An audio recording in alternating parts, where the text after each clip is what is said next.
Bien le bonjour tout le monde, bienvenue sur la chaîne Blue Grace Anke. Nous voilà pour le sixième chakra, un chakra qui intéresse vraiment tout le monde. Donc, il est appelé aussi le chakra frontal, le chakra, le troisième œil, d'accord. Il est situé entre les deux sourcils. Alors, ça dépend, d'accord. On peut dire au niveau de l'hypophyse, donc un petit peu plus haut que les sourcils ou entre les deux sourcils. C'est vraiment vous hein, qui choisissez à ce niveau-là. Voilà, on va pas faire un tintamarre pour ça. Sa couleur dominante, alors, c'est le bleu franc, d'accord, le bleu sombre, le bleu vraiment violacé et un petit peu de jaune également. Ça dépend de l'ouverture toujours de ce sixième chakra. Sa glande endocrine, c'est l'hypophyse. C'est pour ça que je pense qu'il y a beaucoup de personnes effectivement qui disent qu'il est situé à ce niveau-là. L'aspect yang, donc l'énergie masculine, appartient à la capacité de voir et d'atteindre le futur et d'accomplir des mesures de planification stratégique. Tandis que l'énergie féminine, donc la fonction yin de ce chakra, a trait à l'image et à la perception de soi. Son type d'énergie est cérébral. L'endroit du troisième œil tire son énergie du cerveau et du septième chakra.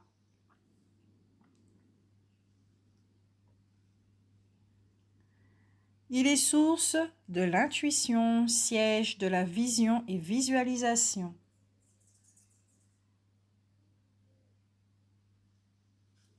Son principe, alors le chakra du troisième œil est très cérébral.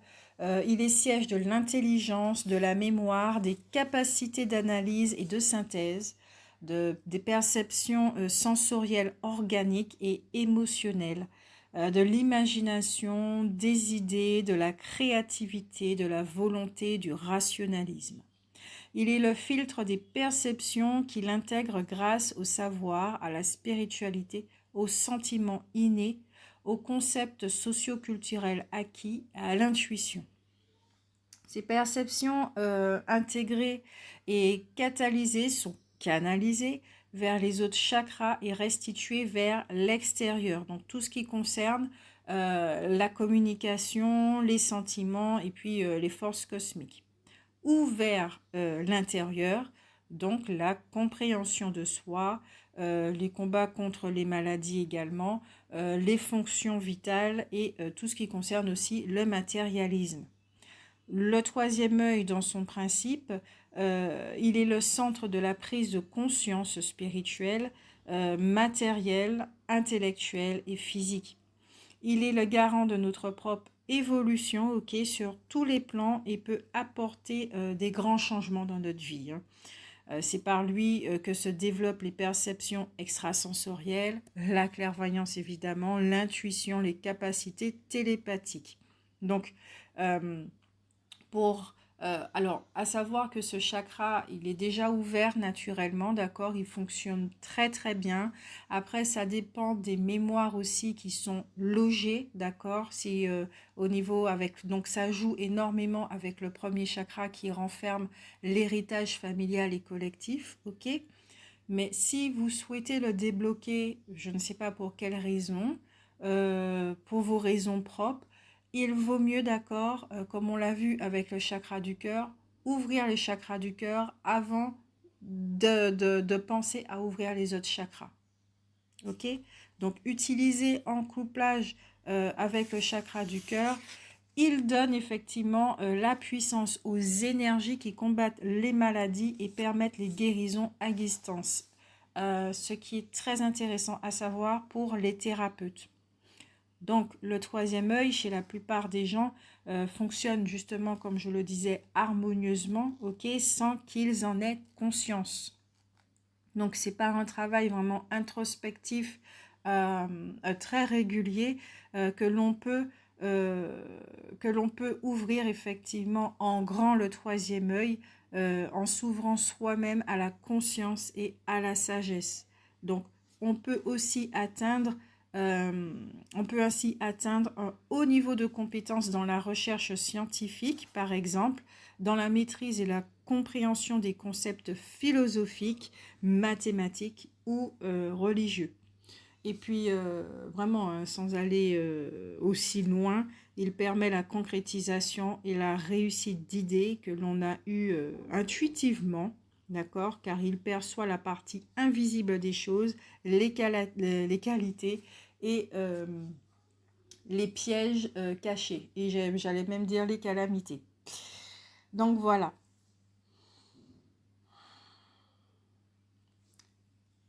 Ces fonctions physiques. Le troisième œil contrôle le système nerveux céphalo-rachidien, celui qui commande les actes volontaires. Hein, d'accord ? Il harmonise les sécrétions des glandes dans tout le corps et stimule leurs fonctions.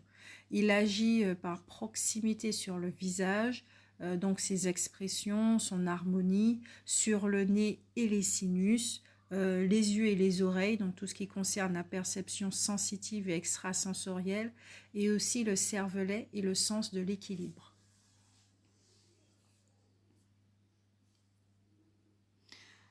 Son style de communication sur le plan physique.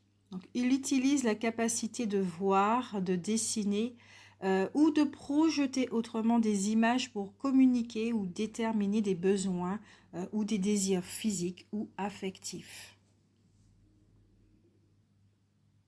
Son style de communication psychique. Donc, par la clairvoyance, ce chakra peut nous aider à visualiser intérieurement des images, y compris des couleurs, des symboles, des formes, des métaphores ou des images réelles ou figuratives d'êtres, d'accord, d'événements ou d'idées du passé, du présent ou du futur. Cette aptitude comporte également la capacité d'envoyer ce type de données visuelles.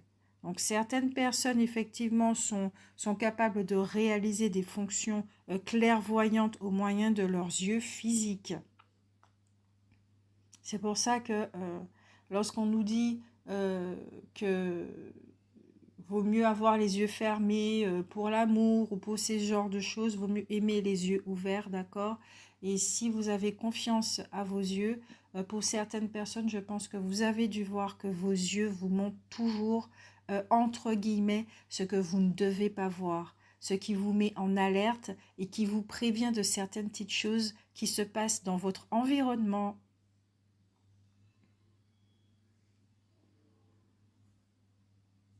Donc effectivement, le travail effectué avec cette aptitude s'applique habituellement à voir clairement et à travailler avec l'imagination. Le style de communication intuitive. Donc, les moyens utilisés par l'âme pour communiquer des désirs pour l'avenir et présenter des visions ayant besoin d'être changées pour les atteindre.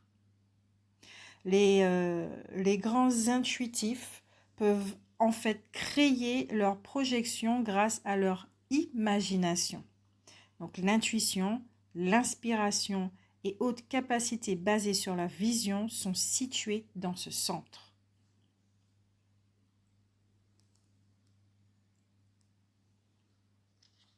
Ce qu'il renferme.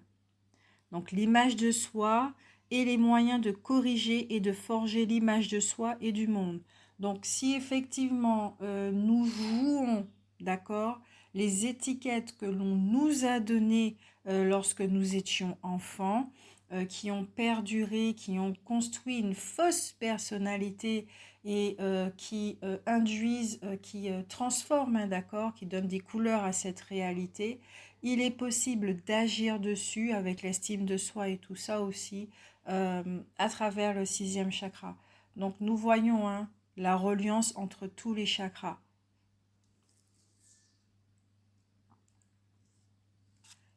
La détection d'un surdimensionnement du 3e œil. Donc, nous avons tendance à l'actualisation excessive, à la moindre chose, à contrario, tendance au mysticisme et à l'irrationnel trop marqué, avec dans les deux cas un rejet inconscient du corps, des choses matérielles et du plaisir. Complexe de supériorité intellectuelle également, mépris des autres, une arrogance, rejet du quotidien, des biens matériels, une incapacité à avoir des relations sociales normales, une tendance dominatrice dans le domaine de la spiritualité, une certitude de détenir la vérité, incapacité à douter également. Donc, effectivement, le rééquilibrage se fera par un travail sur le chakra du sexe, donc chakra racine, et celui du plexus solaire, en y mettant aussi le chakra du cœur. On a besoin un petit peu d'amour dans tout ça.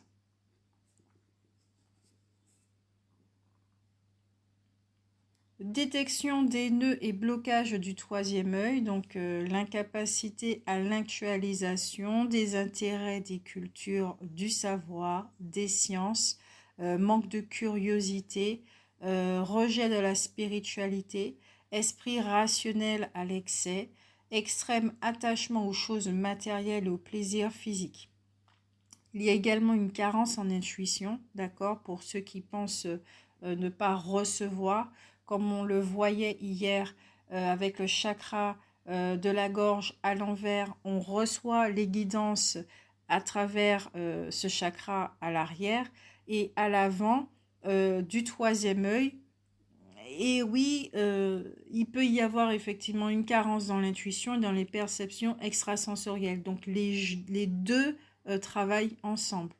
Donc il peut y avoir aussi développer un complexe d'infériorité, un comportement entre guillemets de mouton en société, donc c'est-à-dire suivre les autres, ne pas remettre ce qu'on nous dit en question. Je sens que là certains vont rigoler parce qu'ils vont se dire bon ah ben apparemment le peuple humain a un souci dans le sixième chakra à l'endroit. Ensuite, une adhésion aux idées toutes faites, aux préjugés, manque de personnalité également, d'esprit critique, hein, c'est pour ça, voilà, le mouton entre guillemets, de caractère et de libre arbitre. Donc dans tous les cas, il a lieu de faire un travail sur le troisième œil et souvent sur les trois chakras inférieurs, sans oublier le chakra du cœur. Vu la conjoncture actuelle, effectivement, il serait bon que le peuple humain dans son ensemble fasse ce petit travail-là d'accord, et 3 points de suspension.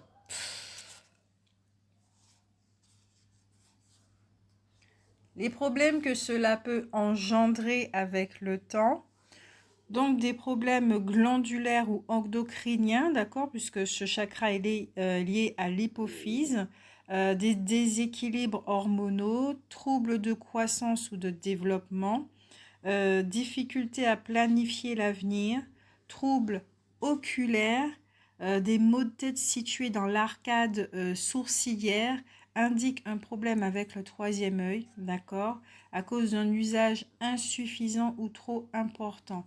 Donc surdimensionnement ou sur-régime du troisième œil.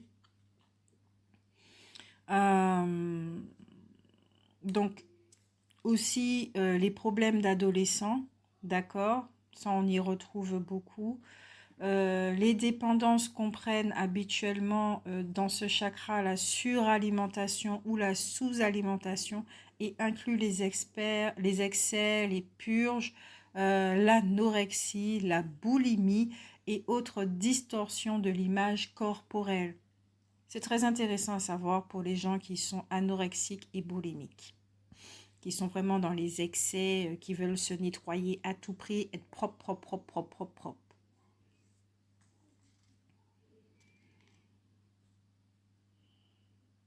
Les conseils pour rééquilibrer ce chakra à l'avant. Donc consommer des viandes et de la volaille d'animaux élevés dans les pâturages, hein, d'accord, donc vraiment tout ce qui est d'ordre du sacré, voilà. Si possible, remplacer la viande rouge par du poisson. Après, ceux qui sont véganes, hein, voilà, je ne vous ai pas dit de manger de la viande. C'est une suggestion. Servez-vous aussi de votre capacité visuelle pour favoriser la santé. Donc, par exemple, disposer esthétiquement de petites portions de nourriture sur une assiette et créer une ambiance agréable avec des bougies. Vous voyez, un petit truc très romantique avec vous-même pour aimer à nouveau à manger, d'accord? Pour aimer manger. Euh, Servez-vous aussi de la visualisation pour imaginer ce à quoi vous voulez vivre en fait, d'accord? Ce à quoi vous voudriez ressembler puisque ça parle de l'image de soi. Les pierres utiles pour le troisième œil. Alors, les pierres sont bleues, ça on le sait déjà. Les pierres bleues, c'est tout ce qui concerne l'intuition. Donc, ça va parler d'apatite bleue, azurite, labradorite, lapis lazuli. Cette pierre, c'était vraiment la pierre au niveau de l'Égypte antique. Il y a aussi l'azurite, l'opale noire, le saphir bleu, la sodalite. La sodalite qui est très très bien aussi pour tout ce qui est inflammation, rhumatisme et des choses comme ça. La tanzanite, la spinelle bleue, la tourmaline bleue. Et puis il y a les pierres également bleu violacé qui concernent la perception extrasensorielle et la sagesse. Donc si vous avez besoin de développer ceci, vous pouvez utiliser l'opale blanche ou noire à irisation bleue violacée, hein, d'accord? Le saphir bleu encore une fois, la tanzanite et le zircon. Comme on l'avait vu au niveau des couleurs, il y a un peu de jaune dans ce troisième œil. Donc les pierres jaunes aussi pour développer la pensée rationnelle et tout ce qui est l'actualisation. Donc ça joue beaucoup avec le troisième chakra, le plexus solaire. Il y a les pierres comme l'ambre jaune clair, la citrine claire, le diamant jaune, la fluorite jaune, l'œil de tigre, le saphir jaune, la topaze impériale qui revient très souvent dans beaucoup de chakras, la scapolite jaune paille, d'accord, et puis la damburite jaune. Donc, comme je le dis à chaque fois, vous n'êtes pas obligé d'avoir ces pierres. On va invoquer l'énergie de ces pierres pendant la méditation. Voilà. Donc, voici pour vous, pour le chakra, le sixième chakra à l'endroit qui se développe entre l'âge de 8 ans et demi et 14 ans. D'accord? Donc, ça prend beaucoup plus de temps que les premiers chakras. Et belle introspection, belle notation. Et on se retrouve tout de suite pour le sixième chakra à l'envers. Bisous, bisous.